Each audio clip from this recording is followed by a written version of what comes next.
আসসালামু আলাইকুম সবাইকে। আদর্শ গ্যাস ও গ্যাসের গতিতত্ত্বের ওকে আদর্শ গ্যাস ও গ্যাস গতিতত্ত্বের সিকো সলভিং ক্লাস ২ নম্বরে সবাইকে স্বাগতম। সিক প্লাস ২ নম্বর। ওকে, আচ্ছা। তো আমি একটু দেখি আমরা গত ক্লাসে কি শেষ করছিলাম। গত ক্লাসে আমরা যে গত ক্লাসে গ্যাসের ধরনের যত ধরনের সূত্র ছিল সবগুলো আমরা শেষ করছিলাম। ওকে, ভালো কথা। আজকে আমাদের করার কথা হচ্ছে শিশির অঙ্ক এবং আপেক্ষিক আর্দ্রতা। এরপরে গড় মুক্ত পথ, সিআরএমএস বা এই টাইপসেরগুলা। তো আজকে আমাদের মেইনলি এই টাইপটা শেষ করতে হবে। এই টাইপের ভিতরে কী কী আছে? শিশির অঙ্ক এবং আপেক্ষিক আর্দ্রতা। তো গত ক্লাসে আমি ডেসক্রিপশন বক্সে অনেকগুলো ভিডিওর লিঙ্ক দিছিলাম। আমি জানি না কেউ দেখছেন কিনা, তবে যদি কারো কোনো ম্যাথ করতে প্রবলেম হয় তাহলে ওইখান থেকে ডেসক্রিপশন বক্সে টপিকের নাম সহ লেখা আছে, একটু কষ্ট করে নিয়েন। কারণ দেখা যাবে যে এমনিতে তো আমি অ্যাডমিশন ক্যান্ডিডেট, যে কারণে আমার মানে হিউজ পড়া, যদি আমি পড়ি না, বাট পড়া তো উচিত, তাই না? এবং ২ টা ক্লাস নিতে হচ্ছে অনলাইনে আমাকে এখন, যে মনে করেন যে আবার অফলাইনে স্টুডেন্ট আছে। তো সেক্ষেত্রে দেখা যাবে যে আমি যদি আপনাদেরকে বেসিকটাও পড়াতে যাই তাহলে সিকিউ সলভিং ক্লাস আর বেসিক ক্লাসের ভিতরে খুব কোনো পার্থক্যই হবে না। মানে জিনিসটা এমন হবে যে একই প্লেলিস্টে বেসিক ক্লাসও আছে, সিকিউ আছে, আবার বেসিক সিকিউ একসাথে আছে। তো এটা তো দরকার নেই। যেহেতু প্লেলিস্টে এক ধরনের থাকলেই হবে। আচ্ছা, তো আজকেও সেম শিশির অঙ্ক এবং আপেক্ষিক আর্দ্রতার একটা ২১ মিনিট আর একটা ৯ মিনিটের ক্লাস আছে, অর্থাৎ ইন টোটাল ৩০ মিনিটের ক্লাস আগে থেকে রেকর্ড করা আছে। ওইটার লিঙ্কটাও ডিসক্রিপশন বক্সে দেওয়া থাকবে। ওই ক্লাস ২ টা আগে করে নেবেন আপনারা একটু কষ্ট করে। যদি কারো বেসিকে প্রবলেম থাকে, আর বেসিকে প্রবলেম না থাকলে তো আলহামদুলিল্লাহ। যদি বেসিকে প্রবলেম থাকে তাহলে আগে ওই ২ টা করবেন, তারপর আজকের ক্লাসে আসবেন। আর যদি বেসিক পারফেক্ট থাকে তাহলে মনে করেন যে হ্যাঁ, আজকে ক্লাস করা যাবে। ওকে, তো আমরা তাহলে শুরু করি আজকে। হ্যাঁ, ওকে। শিশির অঙ্ক খুঁজতে হবে।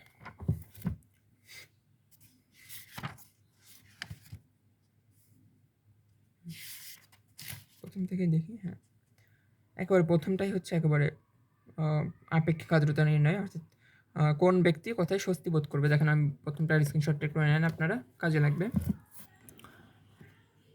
আমার এখানে স্ক্রিনে ২ টা অ্যাপস একসাথে চলতেছে, যে কারণে আমি দেখতেই পাচ্ছি না যে আমি কতটুকু। আমি একটু করে নিই। হ্যাঁ, এখন ঠিকঠাক আছে। দেখেন, স্ক্রিনশট নেন। স্ক্রিনশট, এটার ঘ নাম্বারটা করতে হবে। গ নাম্বার আমরা গতদিন শেষ করছি, আজকে জাস্ট ঘ নাম্বার করতে হবে, ৪ নাম্বারটা। তো এখানে প্রশ্নটা বলছে, দেখেন, স্বস্তিবোধ অর্থাৎ কি, কোন জায়গায় একজন ব্যক্তি বেশি স্বস্তিবোধ করবে। ওকে, ভালো কথা। তো স্বস্তিবোধ মানে কি, আপনাকে আপেক্ষিক আর্দ্রতার মানটা বের করতে হবে, অর্থাৎ রিলেটিভ হিউমিডিটি অর্থাৎ আর এর মানটা আপনাকে বের করতে হবে ২ ক্ষেত্রে। অর্থাৎ মনে করেন এই ধরনের ম্যাথে ২ টা এরিয়া দেওয়া থাকে, মনে করেন একটা ঢাকা, একটা রাজশাহী, এরকম জায়গায় দেওয়া থাকবে, এবং আপনাকে জিজ্ঞাসা করবে যে কোন এলাকায় লোকটা বেশি আ স্বস্তিবোধ করবে। তো তখন আপনাকে ২ জায়গায়ই আর এর মানটা বের করতে হবে, এবং দেখতে হবে যে মানে কোন জায়গায় কোনটা, কোন জায়গায় কত। তো যেখানে ছোট হবে, মনে করেন যেটা ছোট, অর্থাৎ আপেক্ষিক আর্দ্রতা যদি বেশি হয়, স্থানে মনে করেন আপেক্ষিক আর্দ্রতা বেশি, তাহলে যেখানে আপেক্ষিক আর্দ্রতা বেশি হবে সেখানে স্বস্তি বোধ করবে। আবার এত বেশি না যে মনে করেন যে আপেক্ষিক আর্দ্রতা একেবারে ১০০ পর্যন্ত উঠে গেল, ওইখানে কি স্বস্তি বোধ করবে কিনা? না, ওইখানে স্বস্তি বোধ করবে না। মনে করেন আপনার এমন ২ টা মান আসলো, মনে করেন ৪০ থেকে ৬০ রেঞ্জের ভিতরে, বা ৪০ থেকে ৬০ এর ভিতরে ২ টা মান আসছে, একটা হচ্ছে ৪৫ আর একটা হচ্ছে ৫৫। তাহলে আপনার উত্তর হবে যে যেখানে ৫৫ সেখানে স্বস্তি বোধ করবে। হ্যাঁ? আবার ৬০ থেকে ১০০ ভিতরে ওখানে আবার দেখা যায় যে কি, ওখানে আবার ঘূর্ণিঝড় হবে, এরকম মানে একটা আবহাওয়া বোঝা যায়। আবার মনে করেন যে আ ৪০ এর নিচে নামলেও আবার অনেক ঝামেলা-টামেলা হয়। এগুলো আপনারা বই থেকে পড়ে নিবেন। এগুলো খুব বেশি গুরুত্বপূর্ণ না। এগুলো মেডিকেলের জন্য গুরুত্বপূর্ণ। ওকে? আচ্ছা। তাহলে আমরা ১ম এ এক কাজ করি, ১ম এ এই ম্যাথটাই করি। এই ম্যাথটা যদি আমি ক্লাসে করাইছিলাম, এটা এখন করাবো না। এটা বাদ দেন। আমি বড় দেখে একটা করি। যে ক্লাসে আমি করাইছিলাম আসলেই। ক্লাসে করানো আছে এটা।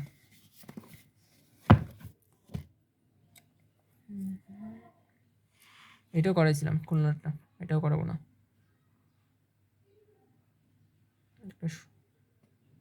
এটা পাইছি। এটা যদিও করাই নাই, তারপর এটা SW দিছিলাম আমার যতটুকু মনে পড়ে। আচ্ছা, করি। দেখেন, আমি বলি এই ধরনের ম্যাথ সব সমান কিন্তু, আচ্ছা এটা পরে বলবো। এটা একটা ম্যাথ অন্তত শেষ করাইনি, তারপর আপনাদেরকে বলবো কি কি আমার পরীক্ষায় অ্যাকচুয়ালি কি অঘটন ঘটছিল। একটা ভালো রকমের একটা অঘটন ঘটছিল আমাদের পরীক্ষায়। ভাই, মাথা গরম হয়ে গেছে। আচ্ছা, তো সেটা বিষয় না। বিষয় হচ্ছে ঢাকা বোর্ড ২০১৭। আচ্ছা, আপনার স্ক্রিনশট নেন নাই না?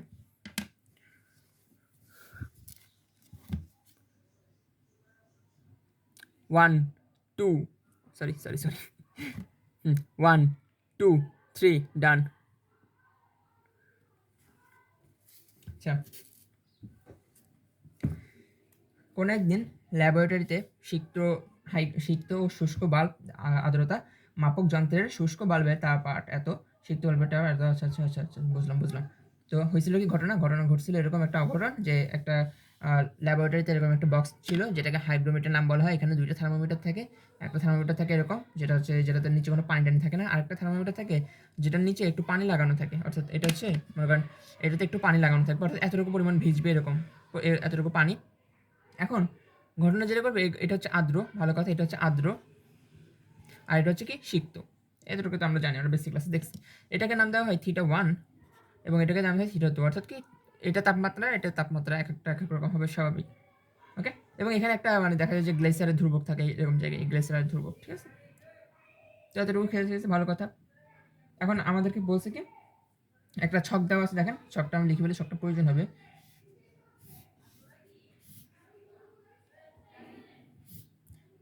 এটা হচ্ছে তাপমাত্রা, এটা হচ্ছে সম্পৃক্ত, এটা হচ্ছে গ্লেসিয়ারের মান। ওকে, মানগুলো লিখে ফেলি যে 26 28 29 30। সম্পৃক্ত মান হচ্ছে 25.21 10 কিউব, 1.69 1.67 1.66 1.65, এবং এখানে মান হবে 31.83। আমি এগুলো আমার বোঝার জন্য লিখতেছি, তো এগুলো হচ্ছে মানে আপনাদের না লিখলেও চলবে, এগুলো তো আপনারা স্ক্রিনশট নিছেন। আচ্ছা, আপনারা শুধু সলভটা দেখবেন আর অন্যান্য যতগুলো ম্যাথ আমি প্র্যাকটিস হিসেবে দিব সবগুলো ম্যাথ প্র্যাকটিস করার ট্রাই করবেন, ঠিক আছে। আচ্ছা, তো এখন প্রশ্ন হচ্ছে কি ল্যাবরেটরিতে আপেক্ষিক আর্দ্রতা কত ছিল? গ নাম্বার, অর্থাৎ গ আপেক্ষিক আর্দ্রতা কত? তো আপেক্ষিক আর্দ্রতার সূত্র আমরা সবাই জানি, কি মনে করেন তো, মেমোরাইজ। আপেক্ষিক আর্দ্রতার সূত্র হচ্ছে কি, উপরে হবে সম্পৃক্ত জলীয় বাষ্পচাপ, অর্থাৎ কি শিশিরাঙ্কে সম্পৃক্ত জলীয় বাষ্পচাপ, আর নিচে হচ্ছে কি নর্মাল রুম টেম্পারেচারে জলীয় বাষ্পচাপ আপনি হিসাব করতে পারেন, ওইটাতে খুব বেশি প্রবলেম হবে না, এটা জাস্ট মনে রাখার জন্য আপনার, এটা অ্যাকচুয়ালি সূত্র না। উপরে হবে কি শিশিরাঙ্কে সম্পৃক্ত বাষ্পচাপ, আর নিচে হবে মনে করেন রুম টেম্পারেচারে সম্পৃক্ত বাষ্পচাপ, রুমে সম্পৃক্ত বাষ্পচাপ। ওকে, এটা জাস্ট মনে রাখার জন্য, এটা অ্যাকচুয়ালি ভ্যালিড না। তো যেটা হোক, এটা মনে রাখতে আপনি বাংলা কথা তো আপনি ডিরেক্ট লিখবেন, উপরে হচ্ছে স্মল এফ, নিচে হচ্ছে ক্যাপিটাল এফ ইন্টু 100%, শেষ, গেম ওভার। ওকে, তো এখন আপনাকে শিশিরাঙ্কটা তো আগে বের করতে হবে, কারণ শিশিরাঙ্ক বের করে তারপরে আপনি বাষ্পচাপটা দেখতে পাবেন। তাহলে আমার মেন কাজ হচ্ছে এই ম্যাথে প্রথমে শিশিরাঙ্ক বের করা, দেন আমাকে হচ্ছে ওই যে বাষ্পচাপ বা হ্যান ভাতের ফ্যান যা আছে ওইগুলোর দিকে যাও। আগে তো আমি শিশিরাঙ্কটা তো বের করি, আগে তো আমি শিশিরাঙ্ক বের করে নিই, তারপরে না হয় দেখা যাক যে কি, তারপরে না হয় দেখবো যে শিশিরাঙ্কের মানে ওই ডিগ্রিতে বাষ্পচাপটা অ্যাকচুয়ালি কত আছে। তো প্রথম কাজ হবে শিশিরাঙ্ক বের করা। আচ্ছা, তো শিশিরাঙ্ক বের করার জন্য আমরা সূত্র কি জানতাম? আমরা শিশিরাঙ্ক বের করার সূত্র জানতাম এরকম যে θ1 - θ ইকুয়াল টু জি ইন্টু θ1 - θ2। এখানে হয়তো কি, এখানে দেখেন θ1 হচ্ছে আর্দ্র এর জন্য, θ2 হচ্ছে সিক্ত এর জন্য, তাহলে শুধু θ হচ্ছে শিশিরাঙ্কের জন্য, তাহলে ইটস অনলি ফর শিশিরাঙ্ক। এটা হচ্ছে শিশিরাঙ্কের জন্য, এটা হচ্ছে কি আর্দ্র যেটা থাকবে সেটার জন্য, আর এটা হচ্ছে কি, এটা কি, এটা হচ্ছে সিক্ত, সরি এই ভুল লিখছি, এটা হচ্ছে সিক্ত, এটা হচ্ছে আর্দ্র, দেখি ভুল লিখতেছি। আর এখন দেখেন এই গ্লেসিয়ারের মানটা কার জন্য লিখবেন, এটাও একটা তাপমাত্রা, এটাও একটা তাপমাত্রা, এটাও একটা তাপমাত্রা, তাহলে গ্লেসিয়ারের মান কার জন্য নেবেন? গ্লেসিয়ারের মান অলওয়েজ সিক্তের জন্য নিতে হয়। আমি এখানেও ভুল লিখছি, এটা হবে সিক্ত আর এটা হবে আর্দ্র। আচ্ছা, তো এটা অলওয়েজ আপনাকে নিতে হবে সিক্তের জন্য। ওকে, বোঝা গেল। এখন আপনি জাস্ট মানগুলো ড্রপ করে দেন, দেখেন ওই দিন মানে অর্থাৎ যে দিনে কাজ করতেছে ওই দিন হচ্ছে রুমে কি ছিল, দেখেন সিক্ততে ছিল হচ্ছে শুষ্ক বাল্ব, ল্যাবরেটরি শুষ্ক বাল্ব তাপমাত্রা, শুষ্ক বাল্বের পাঠ হচ্ছে 30, অর্থাৎ শুষ্কতে আছে 30 আর সিক্ততে আছে হচ্ছে 28।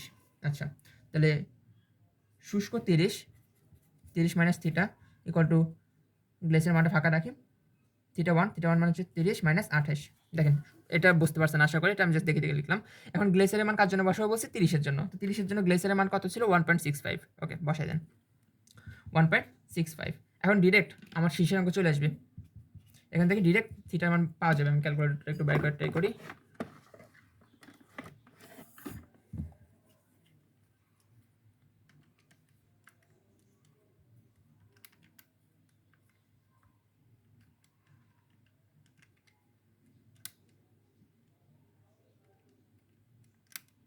$26.7। এটা হচ্ছে আমার শিশিরাঙ্ক। এখন আমার ছোট এফ এর মান কিন্তু শিশিরাঙ্ক নয়। আমার ছোট এফ বলতে বোঝা হচ্ছে শিশিরাঙ্কের জন্য যে চাপটা থাকবে সেটা। তাহলে এটার জন্য আমাকে এখন চাপ বের করতে হবে। অর্থাৎ আমার এখন মেন কাজ হচ্ছে কি এটার জন্য চাপ বের করা। এটার জন্য চাপ সমান হোয়াট, এটার জন্য আমার এখন চাপ বের করতে পারলে আমার ছোট এফ বের হয়ে যাবে। ওকে, ভালো কথা। তাহলে এখন 26.7 জন্য কি আমার চাপ প্রশ্নে দেওয়া আছে? দেখেন তো 26.7 জন্য আমার প্রশ্নে কোথাও চাপ টাপ দেওয়া নাই। আমার কাছে শুধু 26 জন্য দেওয়া আছে, বাট 26.7 জন্য নেই, অর্থাৎ দশমিক অংশটার জন্য কোনো চাপ নাই, অনলি ফর 26 জন্য আছে। এখন এইখানেই প্যাচালটা আমাদের লাগবে, আমরা দশমিকেরটা বের করতে পারি না। হ্যাঁ, এটার একটা সুন্দর শর্টকাট আছে, কিন্তু ভাই মনে রাখেন ওই শর্টকাট আজ পর্যন্ত কেউ মনে রাখতে পারে নাই। মানে এত সহজ না ওই শর্টকাটটা মনে রাখা। আপনি ঐকিক নিয়মে করবেন, অলওয়েজ আজীবন আপনি ঐকিক নিয়মে করবেন। দেখেন দেখেন আমি বলি, দেখেন আমি বলি যে 26.7 জন্য তো আমার লাগবে, আমার 26 দেওয়া আছে, 0.7 দেওয়া নেই। তাহলে আমি প্রথমে কাজ করব, আমাকে অ্যাকচুয়ালি আমার এখন টার্গেট কি? দেখেন আমার এই ম্যাথটা পরীক্ষা হলে অ্যাপ্রোচ করবেন কীভাবে? দেখেন আপনার টার্গেট হচ্ছে কি 26.7 ডিগ্রি সেলসিয়াস এর জন্য সম্পৃক্ত বাষ্পচাপ খুঁজে আনবেন। ওকে, আপনার মেন কাজ হচ্ছে এটা হচ্ছে আনতে হবে। তো আমার কাছে অর্থাৎ আমার প্রশ্নে 26 জন্য দেওয়া আছে। ওকে, 26 জন্য একটা মান দেওয়া আছে, বাট 0.7 জন্য নো ম্যান, সরি কোনো মানটান দেওয়া নাই। তাহলে আমার কাজ হবে কি জাস্ট 0.7 জন্য আমি কীভাবে বের করবো সেটা দেখা, রাইট? ওকে, ভালো কথা। এখন আপনি প্রশ্নের দিকে তাকাবেন। 26 জন্য তো আপনার কাছে দেওয়াই আছে, এটা নিয়ে তো কোনো টেনশনই নাই। আপনার টেনশন হচ্ছে 0.7 জন্য বের করা। ওকে, তো 0.7 জন্য বের করতে গেলে আপনাকে প্রশ্নের দিকে তাকান। দেখেন 26 ডিগ্রি যেখানে ছিল, দেখেন আমি দেখাই, দেখেন বলি, দেখেন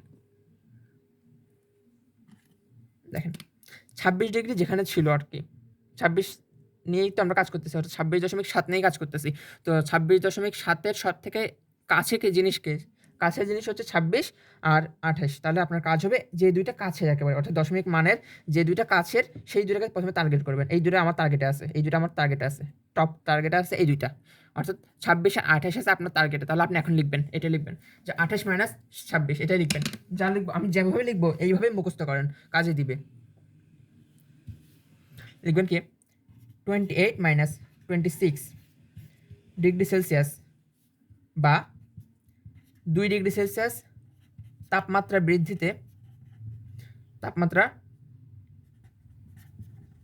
বৃদ্ধিতে চাপের পরিবর্তন এই লাইনটা মুখস্থ করবেন। এখন এখানে আপনি কি লিখবেন? চাপের পরিবর্তনের পরে আপনি কি লিখবেন দেখেন, আবার দেখেন, ওটা তো লিখলাম, লেখার পরে দেখেন 26 জন্য কত চাপ ছিল? 26 জন্য ছিল 25.21 আর 28 জন্য হচ্ছে 28.35 চাপ। হ্যাঁ, তাহলে চাপ করবেন কি 28 থেকে 26 বিয়োগ করছেন, তাহলে চাপের ক্ষেত্রে সেম, এটা থেকে এটা বিয়োগ করবেন। বোঝা গেছে? তাহলে এখন বিয়োগ করবো, চলেন। 28.35 মাইনাস 25.21 ইন্টু 10⁻³ ওকে, এটা আশা করি বোঝা গেছে। এটা নিয়ে প্যাচাল পেয়ে লাভ না। আমি একটু ঠিক করে এটা এখানে দিলে মেবি মিলবে না। আচ্ছা, যেমন ছিল তেমন দিলাম, খুব বেশি প্যাচাল করিনি। তো এতটুকু আশা করি বোঝা গেছে। আমি এখানে তাপমাত্রা বিয়োগ করব। ওকে, আমি এখানে তাপমাত্রার বিয়োগ করব, এখানে আমি ওদের চাপের বিয়োগ করব। ঠিক আছে, ভালো কথা, করে ফেলি। 28.535 ইন্টু 10⁻³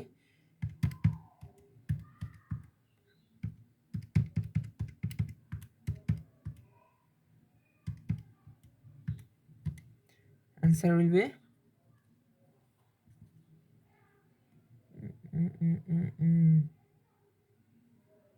0.00314 মিটার এইচজি। ওকে, এতটুকু তো আসছে, ঠিক আছে। এখন আপনি এতটুকুর স্টপ। এখন দেখেন আপনি পাইছেনটা কি? তাহলে আপনি একটা সুন্দর একটা লাইন পাইছেন, সেটা হচ্ছে দেখেন আপনি এখন একটা যে লাইনটা পাইছেন সেটা হচ্ছে 2 ডিগ্রি তাপমাত্রা বৃদ্ধিতে চাপের পরিবর্তন হচ্ছে 0.00314 মিটার এইচজি।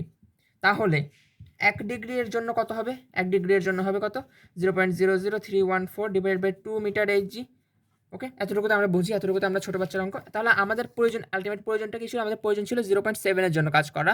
তাহলে আমি এখন এখানে সুন্দর করে লিখে দেবো 0.7 ডিগ্রি সেলসিয়াসের জন্য the answer will be 0.7 into 0.0314 divide by 2 metre HG. দেখেন কত সোজা, কত সোজা পড়ালেখা, কত সোজা না, সোজা না?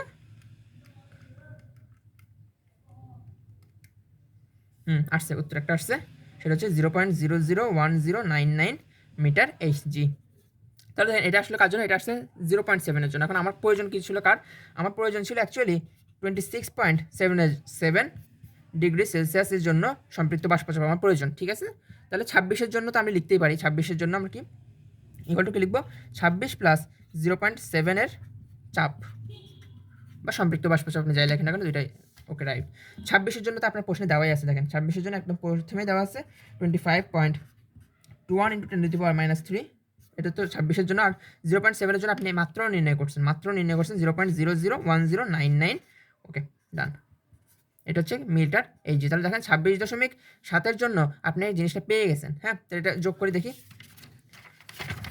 যোগ করেন, যোগ করেন, যোগ করেন, আমার সাথে সাথে যোগ করেন আপনারাও। 25.21 ইন্টু 10⁻³ ইন্টু 0.00,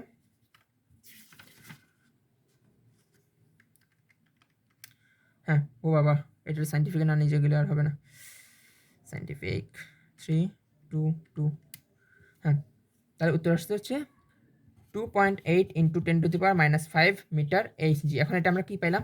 এখন এটা আমরা পাইছি হচ্ছে কি 26.7 ডিগ্রি সেলসিয়াস এর জন্য বাষ্পচাপ সমান 2.8 ইন্টু 10⁻⁵ মিটার এইচজি। ওকে, পাইলাম, ভালো কথা। এখন এই 26.7ই তো আমার শিশিরাঙ্ক ছিল, তাই না? এটাই তো আমার শিশিরাঙ্ক ছিল। তাহলে আমি এখন লিখতে পারি যে শিশিরাঙ্কে বাষ্পচাপ small F equal to 2.8 into 10⁻⁵ metre H G. Okay, small F পেয়ে গেছি। এত যুদ্ধ করার পরে আমরা স্মল এফ পাইলাম। ওকে, ঠিক আছে, ভালো কথা। এখন এখন এখন এরপরে কাজ হবে কি? এরপরে যে কাজ হবে সেটা হচ্ছে ক্যাপিটাল এফ নির্ণয় করা। এখন আমি খুঁজবো ক্যাপিটাল এফ। ক্যাপিটাল এফ মানে কি? এটা কোনো বিষয় না। ক্যাপিটাল এফ হচ্ছে আপনার রুম টেম্পারেচার বা এই যে শুষ্ক বাল্বের যে পার্টটা ছিল, শুষ্ক বাল্বের তাপমাত্রা। তাহলে শুষ্ক বাল্ব আমি লিখবো কি? শুষ্ক বাল্ব, শুষ্ক বাল্ব বা রুমের রুম টেম্পারেচারে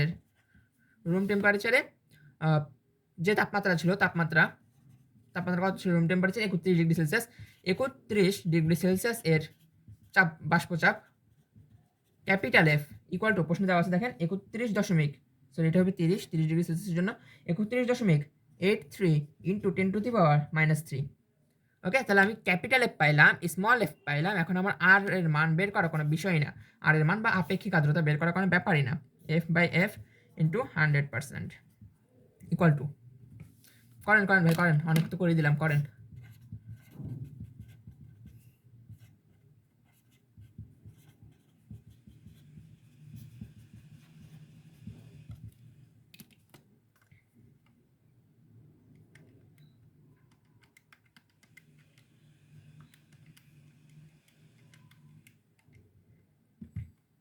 (8.7 ইন্টু 10⁻⁻²) ওই কী রে, আপেক্ষিক আর্দ্রতা এমন আসে কে? ও ও, বুঝতে পারছি, আমি ইয়াতে সাইন্টিফিক দুনিয়ায় আছি। ক্যালকুলেটরটা আমি একটু চেঞ্জ করে নিই, নর্মাল ফরম্যাট, নাম্বার ফরম্যাট, 3 3 2, এই কী এত বেশি? Wait wait wait wait wait wait wait wait wait wait wait রে, আমি নিশ্চিত কোথাও ভুল করছি, মানে আপনাদের ভুল হয় নাই, আমার ভুল হয়েছে।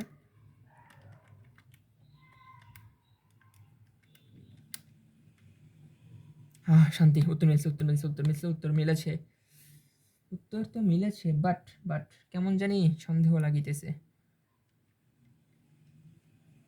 কিরে এমন আসলো কে? জানেন তো, আমি কোথাও ভুল করলাম।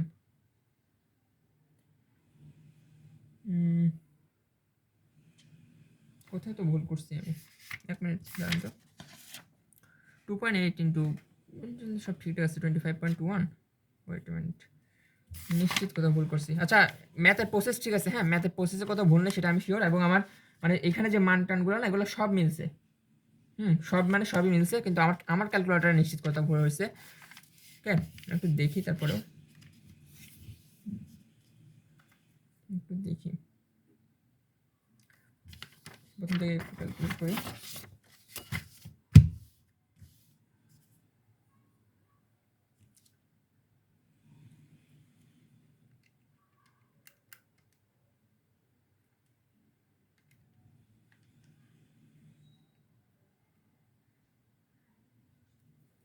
এতটুকু ঠিক আছে, এতটুকুতে কোনো প্রবলেম হয় নাই। তারপরে divide by two into 0.7, 1.1 into 10⁻³ হ্যাঁ, এতটুকু ঠিক আছে, এতটুকুতে কোনো প্রবলেম হয় নাই। প্লাস 25.21,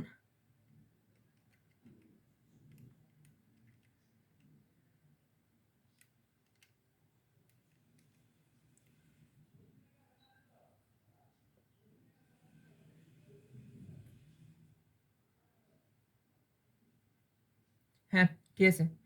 এটা হয় মানের ভুল, নাহলে আমার ক্যালকুলেটর ভুল, কিন্তু ম্যাথে কোনো জায়গায় কোনো ভুল হয় নাই, ম্যাথে কোথাও কোনো ভুল নাই। ওকে, ম্যাথের কোথাও কোনো ভুল টুল নাই, ম্যাথ একদম পারফেক্ট, একদম স্মুথ ম্যাথ। ওকে, এটা ছিল 10⁻³ তাহলে আমি একটা জিনিস বুঝতেছি না, আমি দুইটা জিনিস গুণ করতেছি বাট এমন কেন আসতেছে।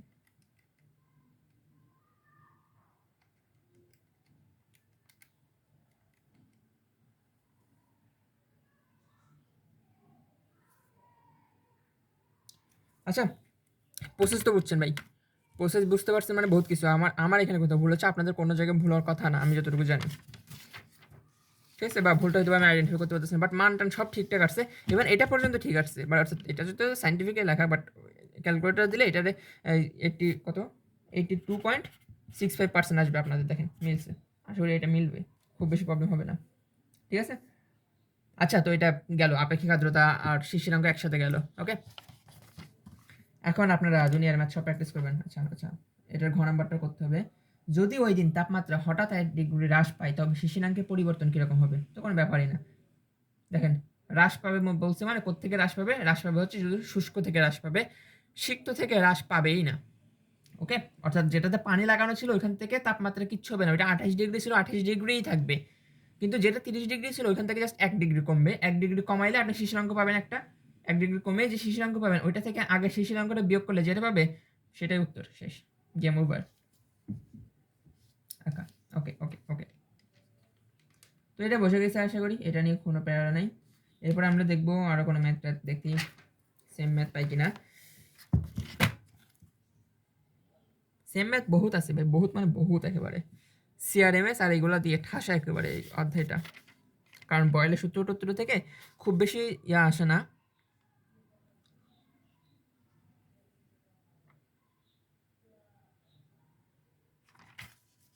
ওকে,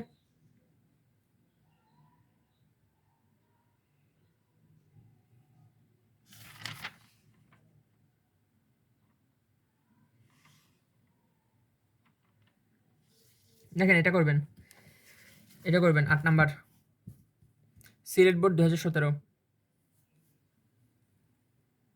ডান, এখন ডান।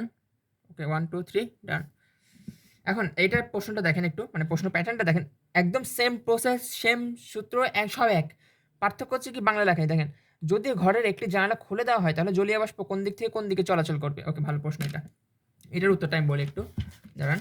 আপনি করবেন কি এই ম্যাথের ক্ষেত্রে, আপনি এই ম্যাথের ক্ষেত্রে যেটা করবেন সেটা হচ্ছে, দাঁড়ান, wait a minute, F1 R F2 বের করবেন। অর্থাৎ কি, আপনি তো দুইটা এরিয়া দেওয়া থাকবে, অর্থাৎ জানালা খোলার আগে এক ধরনের, জানালা খোলার পরে এক ধরনের, স্বাভাবিক তাই না?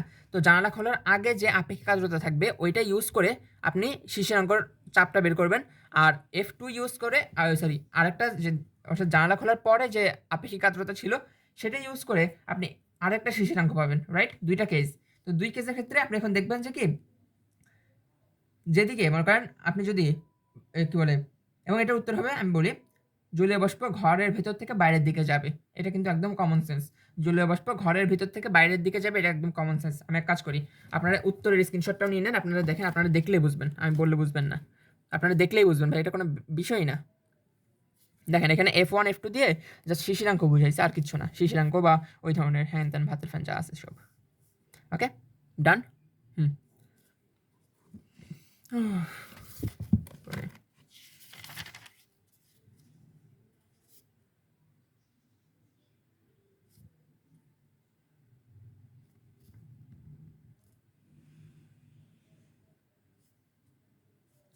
এটার স্ক্রিনশট নেন, চট্টগ্রাম বোর্ড 2016। ডান।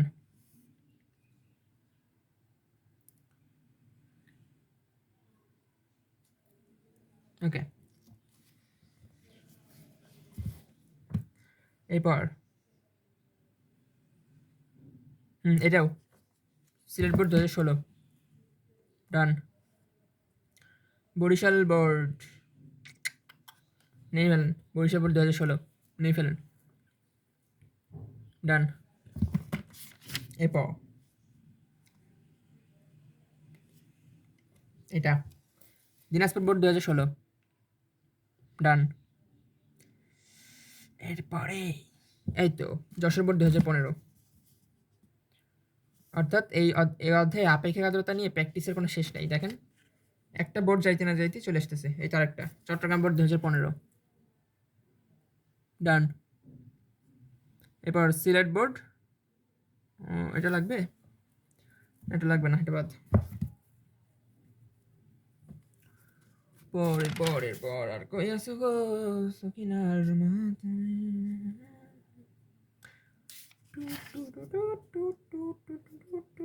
এই তো পাইছি একটা, করেন।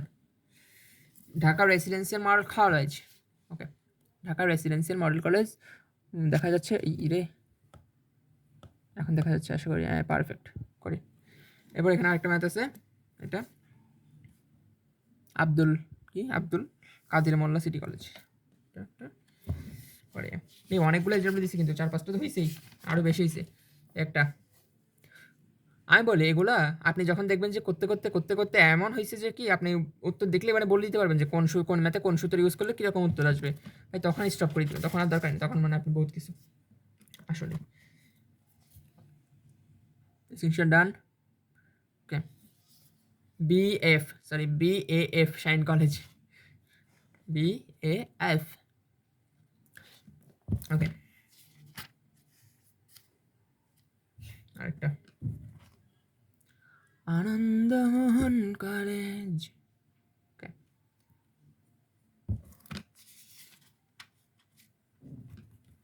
Notre Dame college Mymensingh. এ কি নটরডেম কলেজ ময়মনসিংহে?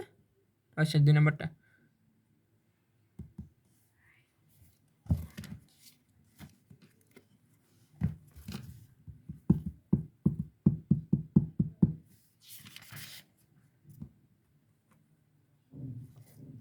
ঝিনাইদহ ক্যাডেট কলেজ, যদিও ক্যাডেট কলেজের প্রশ্ন কখনো এত রিপিট হয় না, তারপরেও দেখে দেখেন। এরপর ক্যান্টনমেন্ট কলেজ যশোর। এরপর সেটা না, এটা বাদ।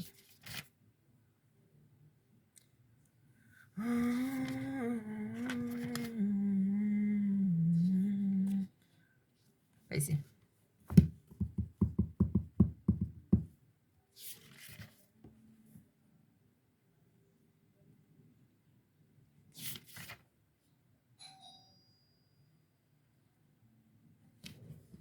গেল কি রে?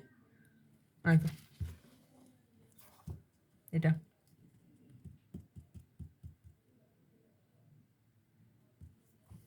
উদ্দীপক, আর এটা সেখানে উদ্দীপক দেখতে পাইছেন তো, উদ্দীপকটা আমি আরেকবার দেখাই। এই উদ্দীপক দেখাই যায় নাই, উদ্দীপক হচ্ছে এটা, আর প্রশ্ন হচ্ছে এই যে এটা। ওকে,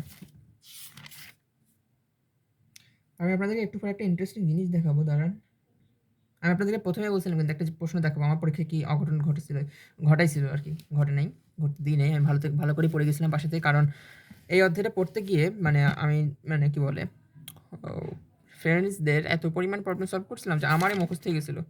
এখন আমি আমার প্রশ্নটা দেখাই একটু, কই হলো। প্রশ্ন বই।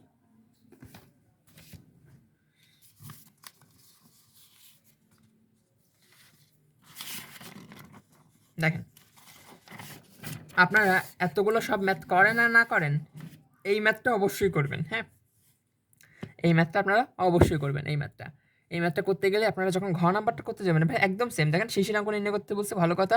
এবারে কোন জায়গায় গেলে, স্থানে ঘুরতে গেলে অগ্রাধিকার দেওয়া উচিত, এটাও একদম সেম, একদম হুবহু সেম ম্যাথ। হ্যাঁ, মানে নিয়ম একদম সেম। এখন আপনারা এই ম্যাথ করতে গেলে প্রবলেমটা কোথায় ফেস করবেন জানেন? প্রবলেম ফেস করবেন হচ্ছে এইটাতে, ঘ নাম্বারে কী প্রবলেম ফেস করবেন আমি সেটা বলে দিই। ঘ নাম্বারটা অনেক বড় হবে, অনেক বড় মানে ভাই মাত্রাতিরিক্ত বড় হবে। মানে দেখেন, এই ধরনের ম্যাথগুলো বড় হয়েছিল কি কারণে, দেখেন আমি দেখাই।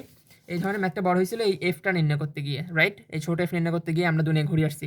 এবং এইখানে এই ম্যাথের ক্ষেত্রে আপনাকে 2 বার এরকম ম্যাথ করা লাগবে। তো আমি হচ্ছে আমার পরীক্ষার দিন ভয়ে পরীক্ষা দিতে গেছি, কিছু পারবো কিনা, কারণ প্রথম পরীক্ষা হয়েছে ফিজিক্স। প্রশ্ন দিচ্ছে, প্রশ্ন দেখি তো মোটামুটি একটু ভালোই খুশি হয়েছিলাম সত্যি বলতে, কারণ আমার সব কমন ছিল। এটা কমন ছিল, এরপরে এই 2টা কমন ছিল প্রথম পেজের, অর্থাৎ ভিক্টরেরটা কমন ছিল। তো আমি তো খুশি। এখন আমি করছি কি, আর এটা কমন ছিল, তারপর আমি ইচ্ছে করে লিখি না, কারণ এটাতে প্রশ্ন ভুল ছিল। আর প্রশ্ন ভুল থাকলে বোর্ডে কনসিডার করে না কখনো, কারণ বোর্ড শুধু এতটুকু বলবে সরি, শেষ। তো আমি এটা লিখি নাই। আমার ফ্রেন্ড একটা করছিল কি, এইটা লিখছে, আর লিখছে হচ্ছে এই যে এখান থেকে এইটা, ওই কর্মদক্ষতার অঙ্কটা, এবং 2টাতেই প্রশ্ন ভুল ছিল এই পরীক্ষায়। অর্থাৎ একটাতে ছিল প্রশ্ন ভুল, আর একটাতে ছিল কনসেপ্টের ভুল, মানে মারাত্মক ভুল ছিল। এবং বোর্ড কখনো এটা কনসিডার করবেই না, বোর্ড শুধু বলবে যে আই অ্যাম সরি, আর কিচ্ছু না। তো এই ম্যাথটা করতে গিয়ে আমি হচ্ছে বাথরুমে গেছি, মানে ওয়াশরুমে গেছি, আসছি, সুন্দর মতো আরামসে লিখতেছি, কারণ আমি তো জানি এই ম্যাথ হচ্ছে শেষ হয়ে যাবে, কারণ আমি আমি পড়ে আসছি। পুরা ভাই বিশ্বাস করেন আর না করেন, এই একটা ম্যাথ করতে আমার অর্ধেকের বেশি সময় পার হয়ে গেছিলো, শুধু এই একটা সিকিউ করতে। এরপরে করছিলাম হচ্ছে এইটা, এইটা আরও মারাত্মক। এইটাই আমার উত্তর মিলে নাই, আমার বাসার কেউ জানে না, কাউরে বললেন না। এটার আমার উত্তরটা মিলে নাই, মানে উত্তর মিলে নাই বলতে ক্যালকুলেটারের উত্তর মিলে নাই, বাট মানে অ্যাকচুয়াল যে কী, মানে অ্যাকচুয়াল থিমটা কি সেটা আমি বুঝতে পারছিলাম, সেটা লিখে দিয়ে চলে আসছে। ইনশাল্লাহ 4-এর ভিতরে 2 তো দিবে, দেওয়া উচিত। আচ্ছা, তো ঠিক আছে, আরও অঘটন ঘটেছে না এই প্রশ্ন, ওইগুলো আর বলবো না, ওগুলো বললে কেউ যদি আমার নাম্বারে লাগাই দিতে, তাহলে ঝামেলা। আচ্ছা, তো ঠিক আছে, কোনো ব্যাপার না, এগুলো প্র্যাকটিস করবেন। এবং আল্লাহ হাফেজ সবাইকে। নেক্সট ক্লাসে আমরা ওই যে সিআরএমএস, ওই গতিশক্তি ওইগুলো নিয়ে কথাবার্তা বলবো। আল্লাহ হাফেজ সবাইকে, ভালো থাকবেন সবাই, আল্লাহ হাফেজ।